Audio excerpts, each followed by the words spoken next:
But yeah, thank you everybody for joining so far. So I'm Hannah, I'm the Sustainability Project Manager for Lancaster West Neighbourhood Team. And this is the latest in our sustainability series. So we have been running these sessions each month to discuss each time a different topic to do with sustainability that will help increase knowledge and understanding of these topics, help facilitate a little bit of discussion, and hopefully give some people to give things for people to think about and take away, and hopefully like implement as part of their jobs or just day-to-day lives. So today we have Anca from RBKC's climate change team, so the sustainable project managers from that team and head of the team there, who has come to talk to us about COP26 and particularly what her own personal insights from being at COP26 are. So we did actually have two speakers today, but unfortunately, due to unforeseen circumstances, our other speakers had to pull out, who also attended COP26 and had some interesting kind of feedback from there. But I think having looked at Anca's slides and heard a little bit about the sort of stuff you want to cover, I think we've got plenty to get through today and should be a really interesting session. So I don't want to take up too much of the time. So Anca, I'll probably hand over to you there, and yeah, just let me know about slides and stuff. If anyone has any questions, then either like put up your hand or put it in the chat, and then at the end we'll have lots of time for like questions and discussion. So maybe if we leave the majority of questions till then, unless anyone has any burning ones that you want to ask in the meantime. Yeah, I will go on mute now and hand over to you, Anca.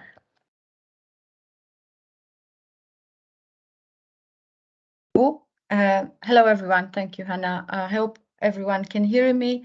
Thank you for the introduction. So I'm Anca Juju, and I'm part of the climate change team. I hope today I will bring a different perspective to understand a bit why climate change is an international and intersectional problem. I will kind of wear two hats. So as Hannah mentioned, it was the first time that I have attended COP as an observer. So I was able to attend negotiations. I will tell you a bit about that, but I haven't attended it as part of the council. I attended it as outside work that I'm doing. So as part of an organization called London Mining Network, where I'm a trustee, and that organization's work in solidarities with communities affected by extractivism and mining, especially communities in the global south. And these communities are affected by mining companies that are listed on the London Stock Exchange or are British companies.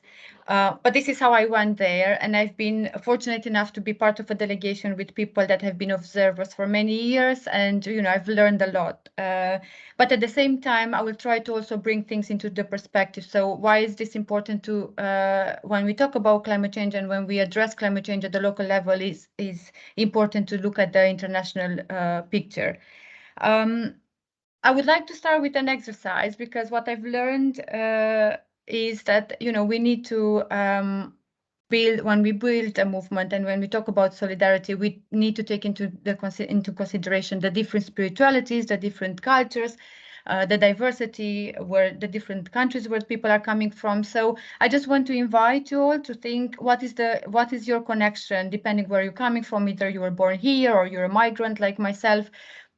What nature and land means to you, and what is your connection with nature. And you can just put your reflections on the chat and we can read them, or it's just a sort of sharing exercise. So yeah, it's just what I've learned is especially when we talk with indigenous communities, is that the connection with nature is very strong, and water, land, it's very much connected in this who we are. But yeah, I'm just interested to hear your opinions as well.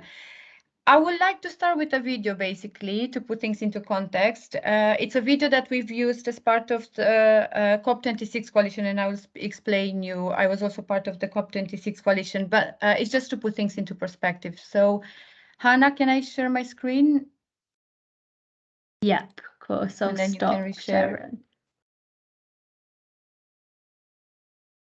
So this video has been used, as you all know, I will talk about COP26, what COP in general means, but there is a lot of preparation and mobilizations before this conference of the parties happened. And this video has been used, so COP26 Coalition is a civil society network of different organizations and groups, from trade unions, youth strikers, NGOs, grassroots organizations, that came together, and they wanted before COP. So we've organized and mobilized 18 years before COP to bring this climate justice issue at the forefront. So this was the trailer.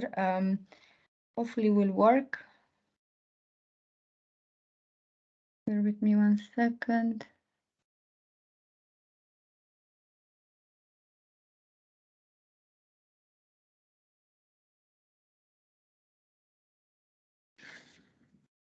Okay, so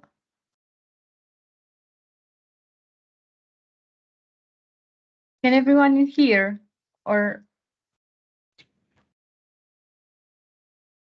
I can see, but I don't think we can hear. Okay, I'll try again. Sorry to.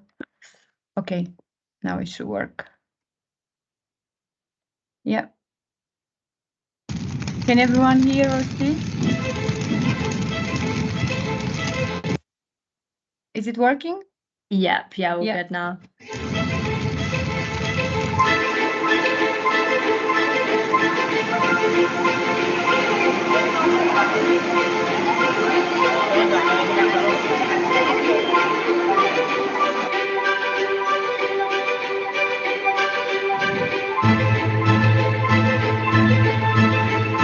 When are we going to start this transition?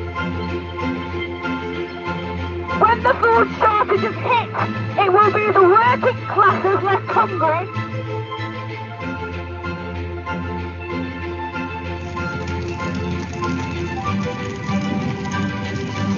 Que los responsables de estos asesinatos, de este genocidio en la Amazonía, están allá adentro negociando nuestros territorios.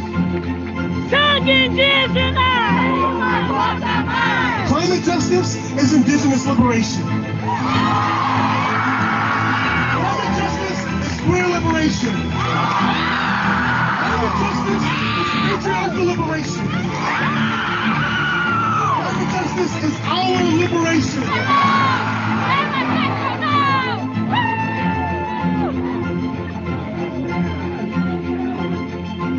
From the levelers to those who trespass at Kinga Sky, ordinary people are the ones who change history.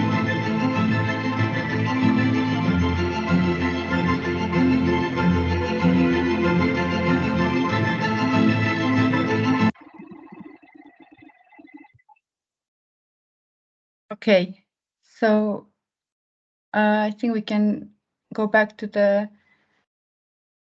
presentation. Hannah, if you can share the screens.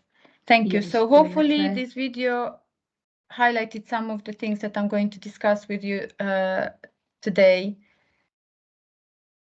So, as I mentioned, I'm going to talk about the Conference of the Parties and what that means. So basically, the UN Conference on Environment and Development, which was an Earth Summit in 1992, brought this, the Convention on Climate Change.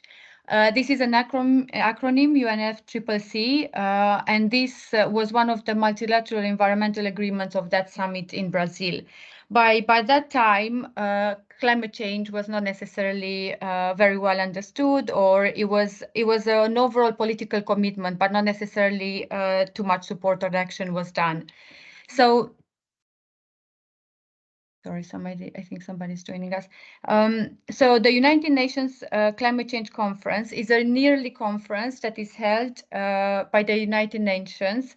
And this, in a way, serves as the meeting, the formal meeting of the parties, where progress is being assessed, but also where targets are being and new treaties are being negotiated. Now, it's very important because a lot of people say, why is it taking so long, and why so difficult to at COPs, why is it so difficult to take a decision? Well, basically, it's one of the conferences where everything is based on consensus. So basically, Malawi or Nepal could actually challenge United States, but at the same time, United States could challenge India. And all are sovereign states. So if one state doesn't agree, then they have to reach consensus. We will see during the discussions if this actually happens and what is the power dynamics during the negotiations. So the COP26, it reached 26. So there were 26 conference of the parties happening, and this year it took place in Glasgow at the end of October till mid-November. And it resulted in a Glasgow Climate Pact that people can check afterwards. I'm happy to share it. It's a big document, but hopefully I will try to summarize what actually happened. And it's worth mentioning that there were 197 attending parties. These are some pictures. As I mentioned, I've been lucky enough to be an observer for the first time. Now, the role of the observer is in the negotiation is we can attend and meet delegates. We go inside the blue zone, as it's called, but actually you don't really influence any negotiations. You're there as an observer and you can attend. There are different ways that you can do that. So observers also, and that's why the civil society has a big power in this, because you can have different, you can get permission to do different events or protests inside, or you can have different media coverage, or but the real influence of negotiations, it never really happens. If we move on to the next slide. So what really happened at COP this year? And people, really ask me, how was it? It was indeed a great experience, but at the same time, there are mixed feelings. You have the really amazing energy, the power of the people that was happening in the streets, the inspiring stories that we've heard from, especially from the people from the Global South that have attended and that have shared their stories, how they have been affected for many years. And at the same time, you have the negotiations, which are really dry. There are really long technical documents. It's not necessarily boring, but it's quite depressing what's actually happening inside. So there are really mixed feelings. There were two parallel worlds at the same time. So you have the blue zones, where is the negotiations, and then you have the alternative events organized by the civil society, and this year by the COP26 coalition. So sorry, Hannah, if you can just remain on the same slide. So normally at every COP, you will have alternative events. It's not the first year when alternative events happened. So normally the civil society really tries to bring together an alternative COP where climate justice, or where the frontline communities and the people in the Global South are at the forefront. Now, this year was very powerful because COP was delayed 1 year, so we had more time to organize and strategize. So besides the events organized during the blue zones, there were many and hundreds of other events outside. And for me, this was the most inspiring thing. So you can see actually here, there was the biggest, people say the biggest ever climate justice demonstration in the UK that was held on the streets. So more than 150 people attending. And there were 300 worldwide protests at the same time on the 6th of November. There was a hybrid in-person virtual People Summit organized in Glasgow as well that had more than 250 events at different locations. There was a People's Plenary convened and a decision on the demands of the civil society, and I will talk a bit about that. And there were, as I mentioned, actions and protests every day that were happening inside and outside the blue zone or the negotiation zone. Also, there were organized some movement assemblies, as we call them, which were really powerful. So the civil society or the public who was not able to actually go inside, that didn't have the badge like us to be inside, these movement assemblies allowed them to hear every day the summary of what was happening inside the negotiations, but at the same time to hear every day from the people on the front line. So there were movement assemblies on feminism, on indigenous, on loss and damage, on reparations, climate justice. And it was amazing to actually see how we can create a movement that is actually diverse, intersectional, and we bring the voices of actually people on the front line. You can see here some of the pictures from the protest and from the, you will see on the right-hand side corner, the islands, they were represented at the protest as well, the representatives. Okay, if you move on to the next slide. So why climate justice is important and why I have decided to actually talk about this is because it's at the core front of, and we hear more and more talk. I think this year, one of the big achievement was that climate justice was at the forefront. It was mentioned in the negotiations, it was mentioned, it was at the forefront on the streets and also in the alternative events. And we hear it also at the local level that normally, and I think COVID has been a great example to actually show us who are actually the people who are affected the most, who are the vulnerable communities. And I think this is also something very important that we need to consider when we discuss about climate change at the local level. So when people ask, was COP26 successful, there are really a lot of things that we need to consider. First of all, we need to talk about, was it inclusive enough?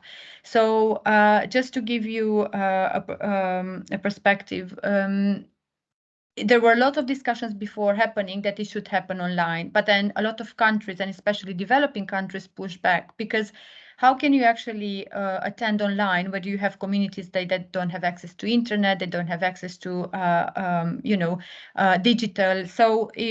So it was decided that it will take place in person, but then all these communities have taken a risk to travel to Glasgow, communities that haven't have access to vaccine. So there was a really disproportionate happening in Glasgow. And some people say, especially the people that have been attending this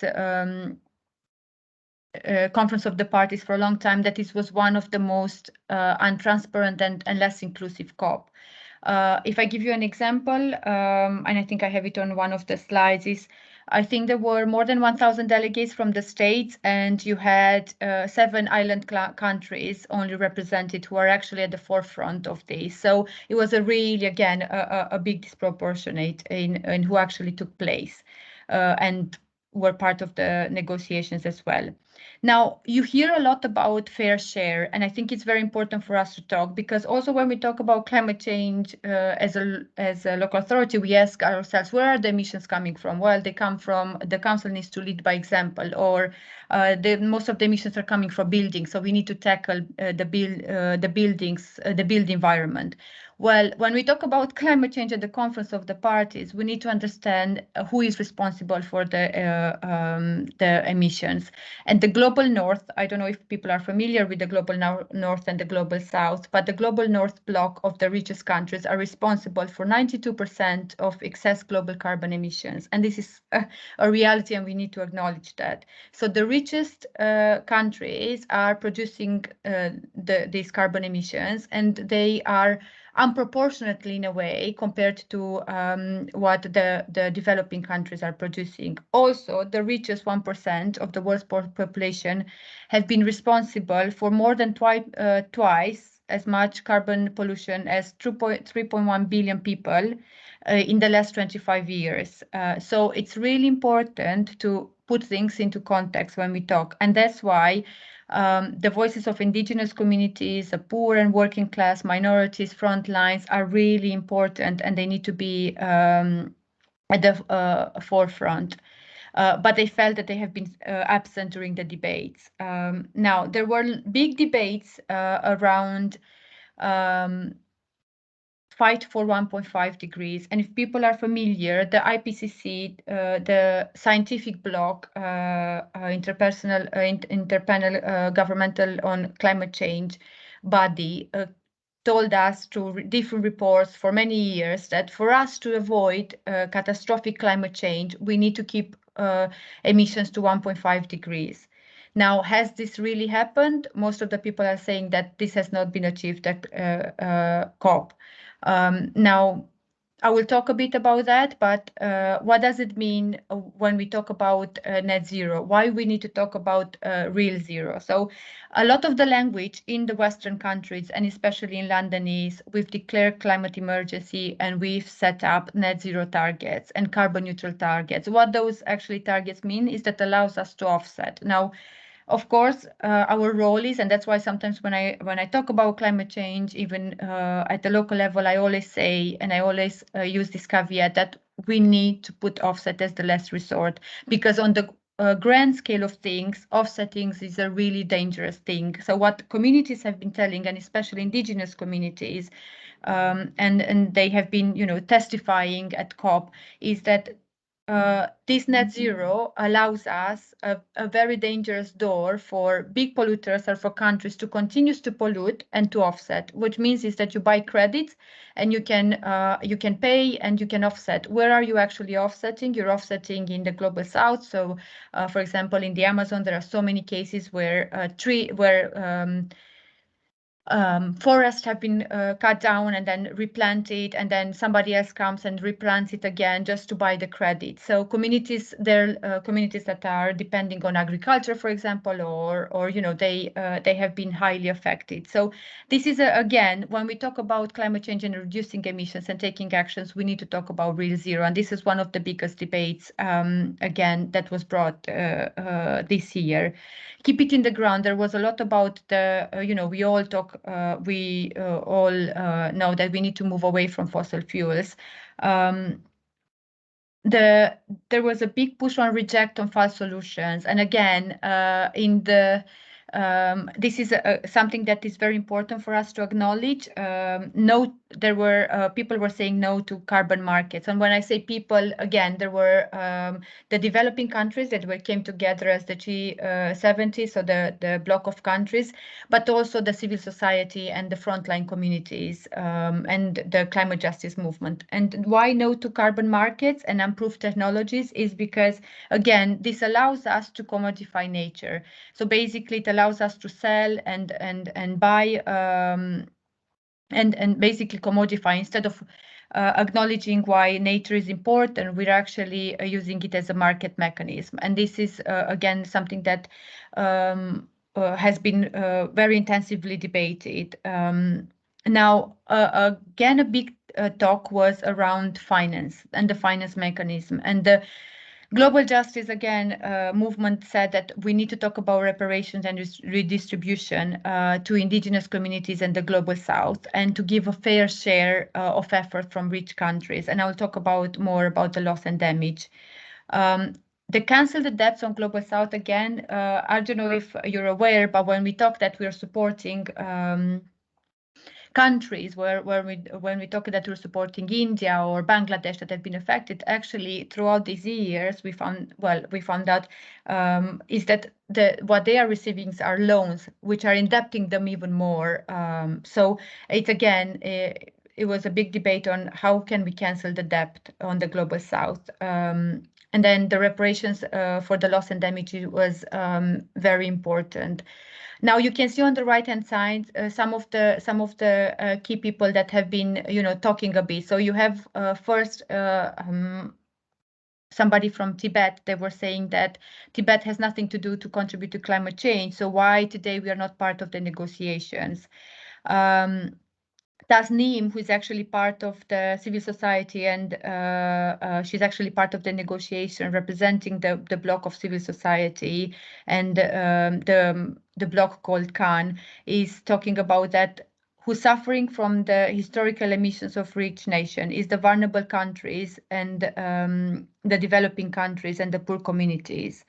And then Dottie from Global Justice Now was saying, if we're talking about addressing climate change, the first thing we need to imagine and reimagine is how do we build an economic that will address human needs and historical inequalities between North and South. So these are just some of the reflections. If we move on to the next slide. So just to put you into perspective, what were the demands this year? So as I mentioned, the global North countries pay their climate debt. That was one of the key demands that were that the civil society had. So these were some of the demands, as I mentioned. On the last day, on the 12th of November, there was a people's plenary inside the Blue Zone where all these demands have been read, and then it was like a people's rally. So people walked out. It was just a form of protest in a way that we were feeling that the negotiations were not going as we were expecting, or as people were demanding. So the global North countries paid their climate debt. There was a clear ask on delivering global goal for adaptation. So actually scale up financed, but based on the needs of the most impacted, address climate injustice and pay up for loss and damage. So this loss and damage is a interesting, and we need to look historically at this.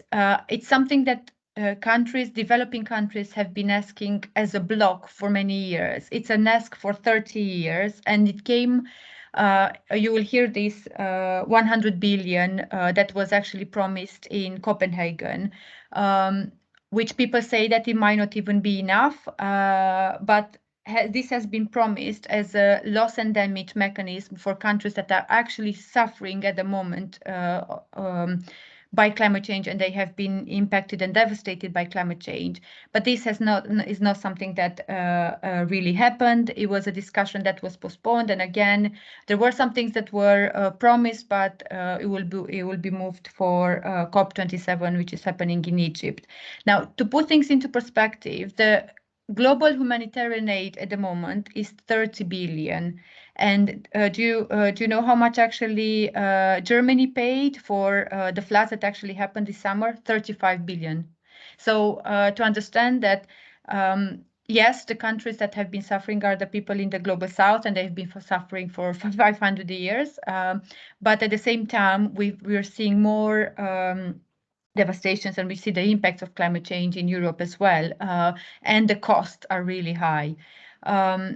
Again, one of another ask was to deliver fair share of action. So the governments must ensure that their emissions reduction target are sufficient to meet the 1.5 degrees.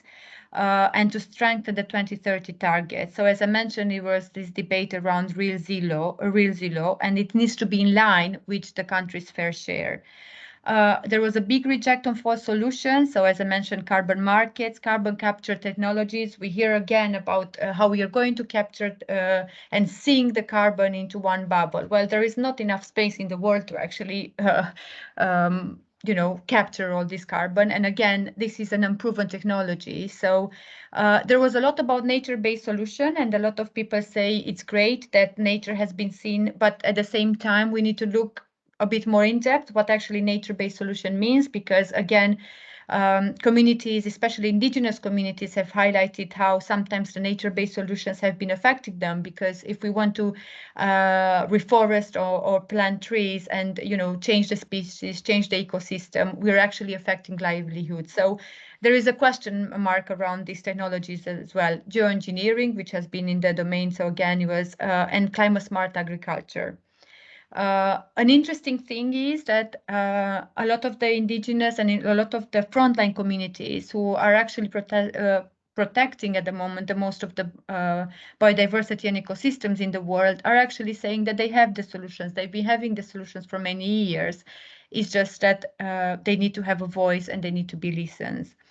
There were also a lot of discussions around no trade-off on human rights. So the governments must prioritize what was promised in Paris and to ensure that the human rights remain central in the outcomes of COP.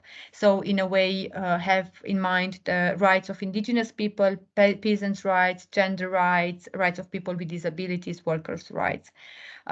Big polluters to be removed from the process. This is again something quite interesting. You will be surprised how disconnected and how unproportionate the dynamics of the negotiations, that actually all these big communities were saying, well, all the big corporations or the companies that have affected and produced climate change in the first place are inside the negotiations, are negotiating our territories or are negotiating our livelihood. So corporations at the moment have a big say in the negotiations. So one of the big asks was to be removed.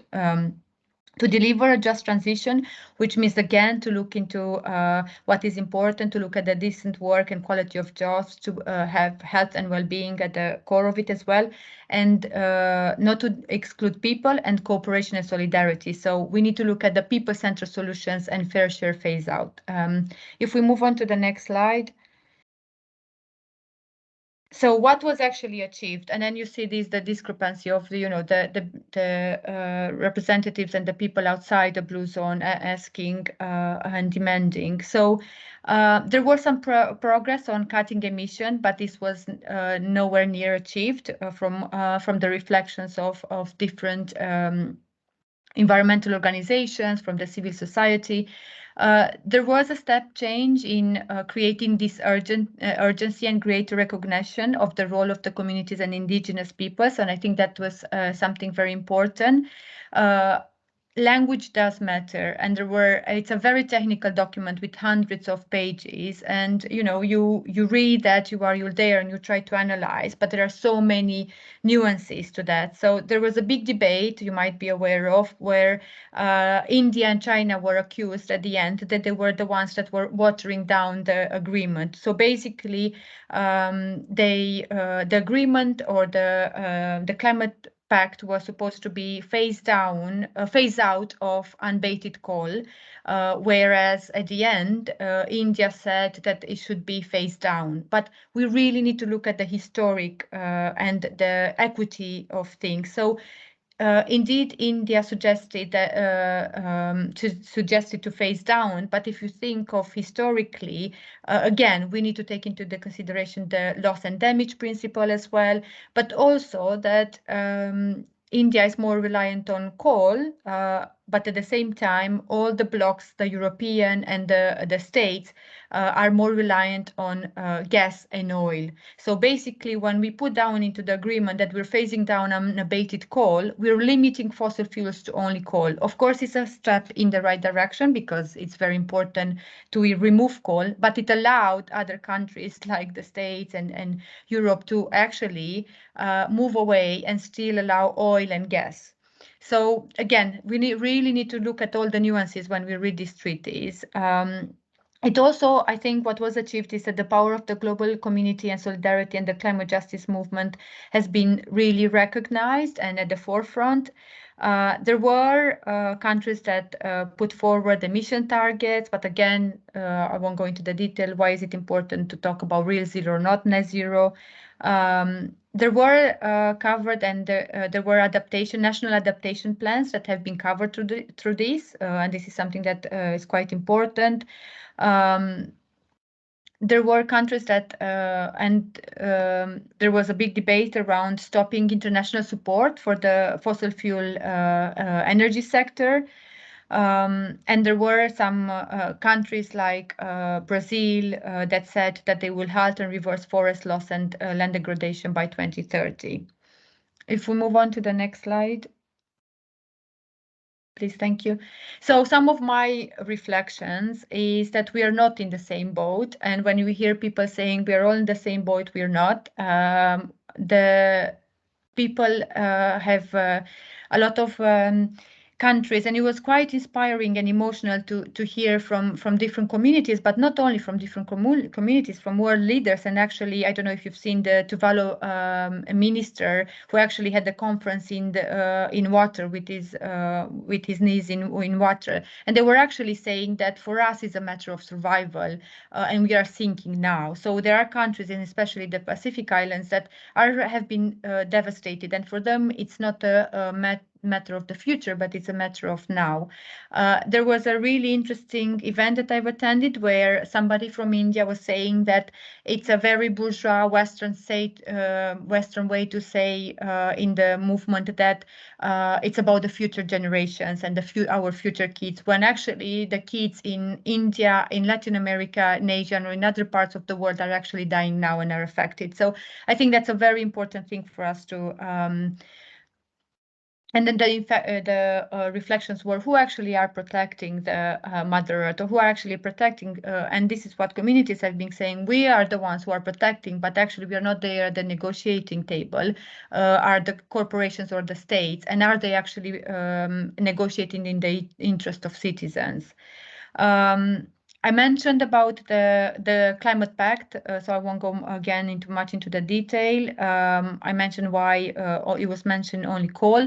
It's actually, if I'm not wrong, it's the first time when in the Conference of the Parties, in an international agreement, fossil fuels are actually mentioned. So if you can imagine, we have for 26 years we have this Conference of the Parties, but fossil fuels have never been mentioned in an agreement before. Overall, the developing countries have been quite disappointed with the outcome, especially on the issues of finance, loss and damage, and adaptation, as I mentioned. And they said that the rich world has actually failed them again to pay the consequences of the historic emissions. Now, again, I wanted to flag a bit on the participation and why is it important so as I mentioned, so there were actually 4 Pacific Islands that were represented: Fiji, Papua New Guinea, Tuvalu, and Palau, when there are 38 recognized by the UN. And as a comparison, the US delegation had around 1,000 people. There was a lot of things and a lot of discussions in the climate justice movement about access to vaccination. So all these countries that were not able to be represented is that they don't have access to vaccination. So there was a lot of discussions around vaccine apartheid, and that the whole process was not transparent because they were not represented, and they took a really risk to health risk to attend. And there were these power dynamics and talks about colonialism and the continuation of the domination of the global north over the global south. And the main thing was that fight against climate change is a fight for system change. If we move on to the next slide. So I won't go into the detail. I just wanted to put things into context and to talk a bit about what we're doing at the local level and why is it important. So why have I presented you all this picture and why I think it's important for us as officers to have this, but in a way to embed it into our daily work. And it's a continuous struggle because we don't know exactly what's the best way, but anyway, so I wanted to tell you that the Council declared climate emergency, and we have these carbon neutral targets. But again, as I mentioned, what I am trying to push for is to reduce emissions as much as we can, rather than concentrate on offsetting, and offsetting should be the last resort. But the Council brought the environmental commitments under one umbrella. So this year we've published a green plan, and it looks at 5 different environmental commitments.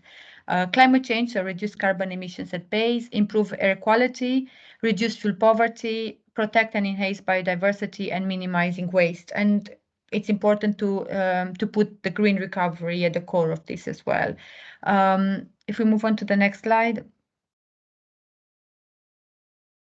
I won't go into the detail. You all know that we declare climate emergency, that the Council has target, and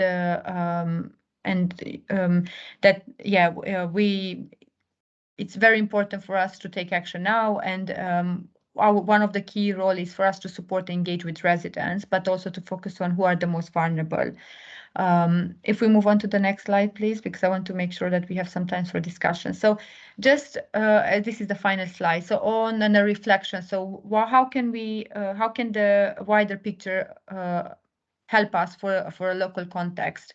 So we are hopefully going to start a consultation soon this week on 3 environmental action plans. So it will be the Climate Emergency Action Plan, Biodiversity Action Plan, and Air Quality Action Plan. And we're doing a joint consultation. But what I try to bring here is that for the Climate Emergency Action Plan, the vision that we are trying to develop is around having a greener, fair, and sustainable borrow. So how can we make sure that the transition to a low carbon economy is inclusive and fair, where everyone feels empowered in a way? So to also, when we talk about reducing carbon emissions at pace, to make sure that we tackle inequalities and we improve the well-being of our residents, and also protect the most disadvantaged and vulnerable communities. So I think I try to bring as I mentioned, from the global picture things. What can we actually do on the local level?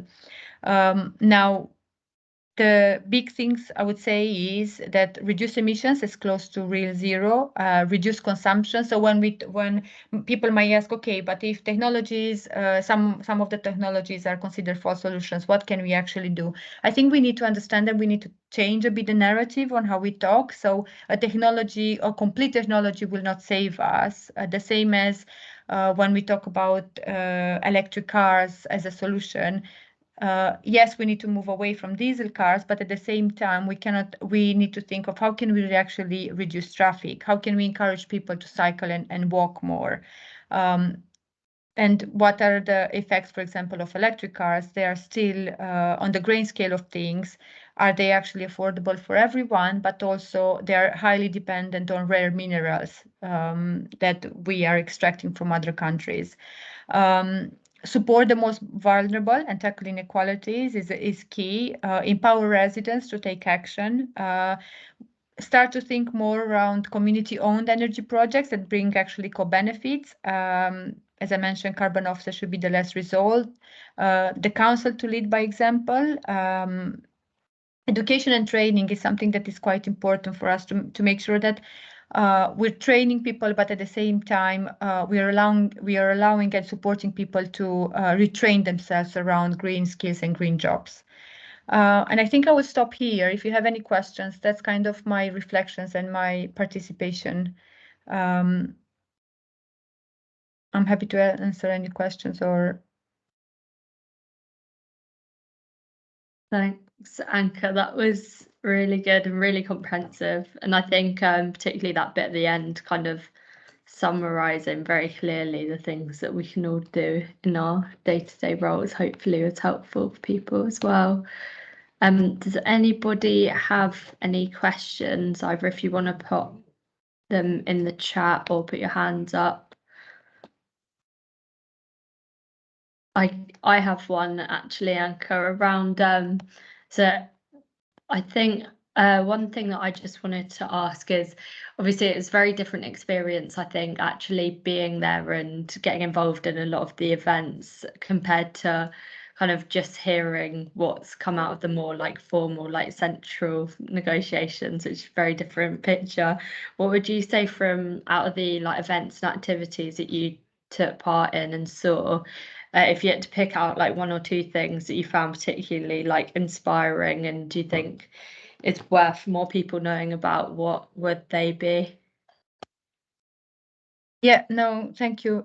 So you're referring to the outside alternative events, outside COP. Yeah, so as I mentioned, there were hundreds of events happening, but one of the things that I think for me was one of the most inspiring was the movement assembly on indigenous communities. I can share the link. It's accessible on a YouTube, as a YouTube video, where communities from all over the world, from northern states and Canada to Latin America and Asia have gathered together and talked a bit about their experience, about how they are affected, their experience at being at COP, but also what actually happens and why solidarity and climate justice is extremely important. So for me, that was, I think, and during that event, people were also sharing. So we had some indigenous representatives from Ecuador and from Latin America that were actually telling us the connection with their connection to nature and why nature is so important and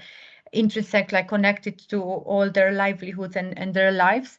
But also at the same time, they were talking about how the extractivism and the system have been affecting them, and in a way that they are sacrificing their lives, and they are at the forefront in a way fighting for this. So yeah, it's a very disconnected world when we talk in a very comfortable place and hearing from a community that is fighting and is experiencing violence and threats, and there were people that show their testimonies that their family members disappeared or they were killed.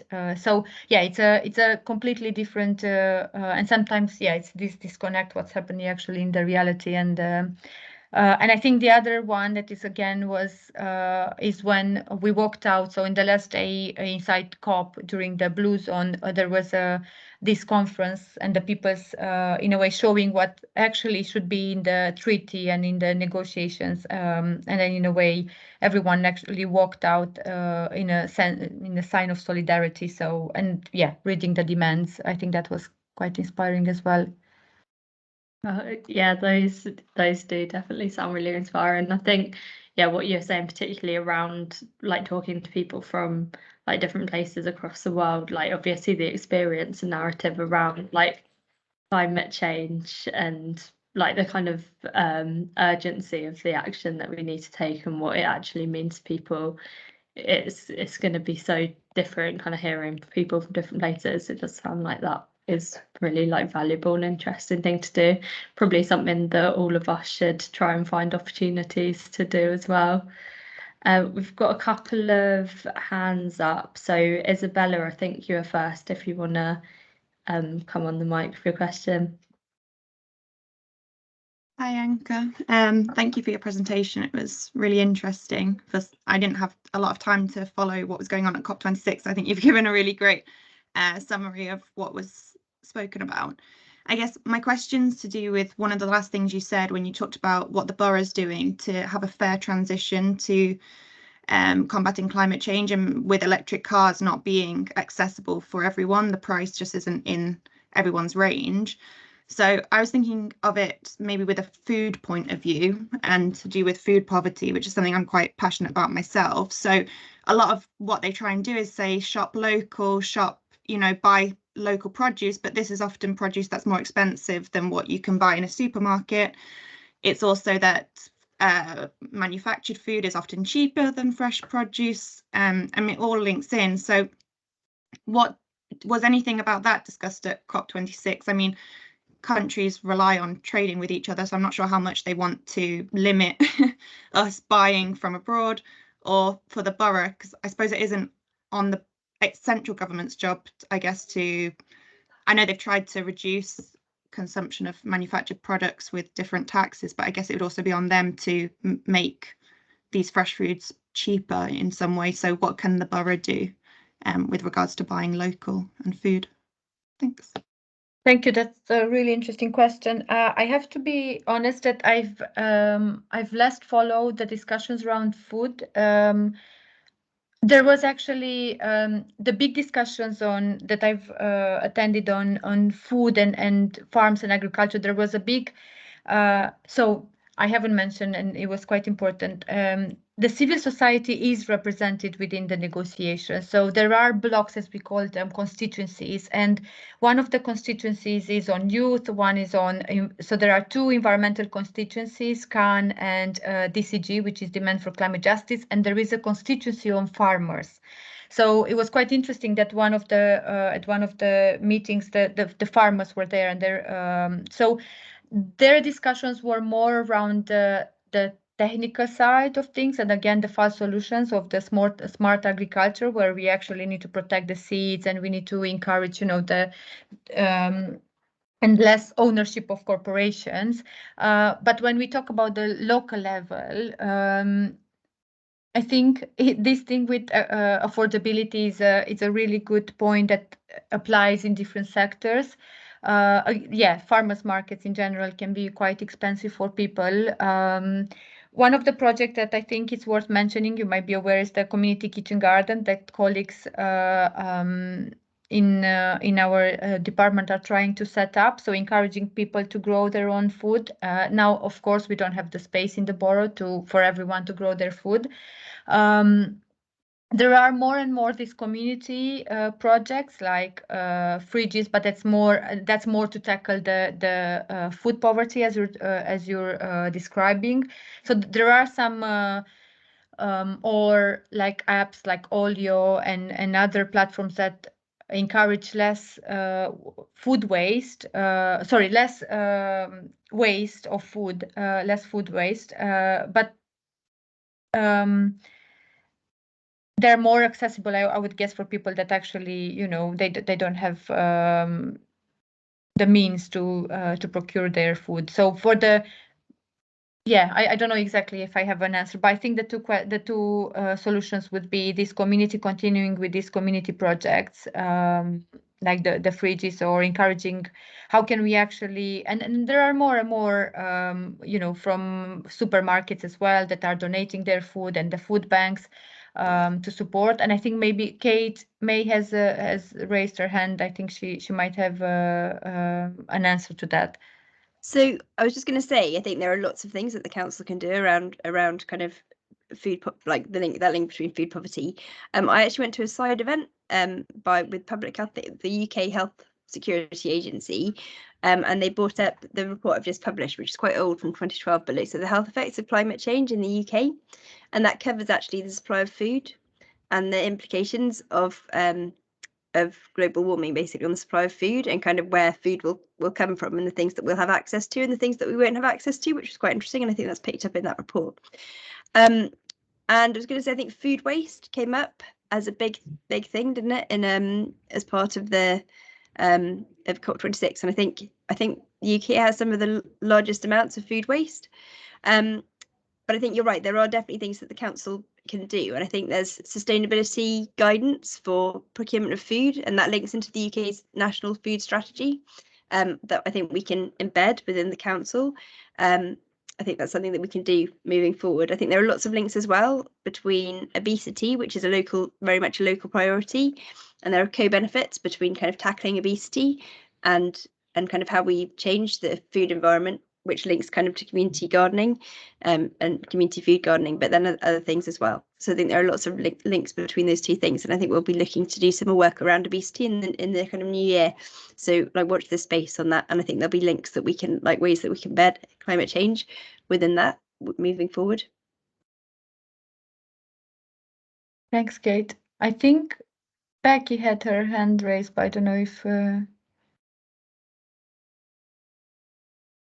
I did, and it seems to have gone. Not quite sure how that happened. Anyway, no, I was just reflecting really on your comments on climate justice, and clearly how important that is. And I'm just wondering how achievable that's going to be in a borough like ours. More of a reflection than a question for you to answer, perhaps. Yeah, that's one of the challenges that we both face. Yes, the reflections that we have every day. I think I've been thinking a lot, like even when I deliver this presentation, because I think we have a responsibility in a way. Like if I think of all the communities that I've met, and to kind of honor their experiences, I think all we can do is try to change the narrative and the discourse, and I think it's picking up more. And in a way, the COVID has clearly showed that there is a completely imbalance of who is actually affected in this kind of crisis. And as Kate said, there are more and more reports of how people are disproportionately affected. Yeah, and who are these? the consultation on the Climate Emergency Action Plan gives us the opportunity to continue with these kind of conversations, to enable us to have that discussion and draw it out to everyone's attention. Yeah, thank you. Definitely agree with you there. And I guess, yeah, one thing for us, and something that I know, Anca, we've spoke about a lot as well, is finding ways that we can help, well, do things to tackle climate change and tackle environmental issues locally that will also help to bring home benefits and tackle inequality. So I guess a lot of it's about, or in one case, saying what we can do locally, but also what you're saying around looking at how we can change the narrative and think globally as well as locally, which is a whole big challenge in itself. And see, we've got another hand up from Sophia, if you've got a question or comment. Yeah, thank you. Thank you for the presentation, really detailed. I've got several questions. So it sort of links to what was talked about before with the climate justice. Do you feel like there was sort of an absence of a direct discussion on climate refugees? And I've also picked up recently a book called Looking to London. It sort of talks about like the climate refugees in general, coming to London borough councils like our own, and surrounding areas. So I'll be reading more onto that, but yeah, I just wanted to know your thoughts about that aspect. Thank you. That's a very interesting question. Actually, one of the movement assembly from this alternative space that I mentioned, organized by COP26 coalition, was called the movement assembly on migration. So it was all about migrants and refugees, and you know how, and again, communities that that have traveled and they have been you know, trying to make their voices heard. They were showing how at some point, once you know that there is a big migration as well of that happens from climate change. So yeah, it was discussed. It was something that was discussed. I'm not sure exactly in the negotiation text what actually happened around this, but yes, this was one of the big, and even in the protest in the march, there was a big block on migrants and refugees. So I think when we talk about climate justice and climate change, it's a really intersectional like issue. So we, you know, we have migrants and refugees, we have traders, youth, disabled people, feminism. So yeah, all this in a way, they are all, we're trying to capture, and it's very important for these diverse groups to actually be heard and represented in a way. But I think, yeah, this is something that is being picked up more and more. Yeah, thank you. Yeah, because I've noticed like they did, I mean, and there's been some coverage on this as well, but they specifically don't refer to them as climate refugees because of the sort of greater legal support that and protection they can get from that. That's why they refer to them as migrants and climate-induced migrants, or you know, that sort of thing. That's why I was sort of interested in that aspect of, you know, what more can we do as a council, for example, to support specific climate refugees rather than migrants. Yeah. No, that's a very good question. I would be really interested to actually see. I have a particular interest in climate and refugees. I don't have a short answer. Yeah, you're right. It's not a recognition at the moment, and I don't think there is a recognition but you know, I'm not necessarily an expert on this in like legal documents. So yeah, if somebody would like to work more on this, or like, I'm very happy to start these discussions.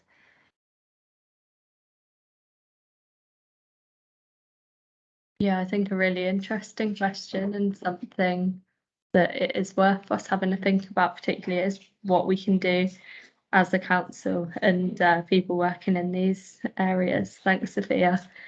So we're at 5 o'clock. Does anyone have any last questions? If not, I'll close there. But if no one has anything, then just a massive thank you again, Anca, for doing the presentation for us and for answering everyone's questions.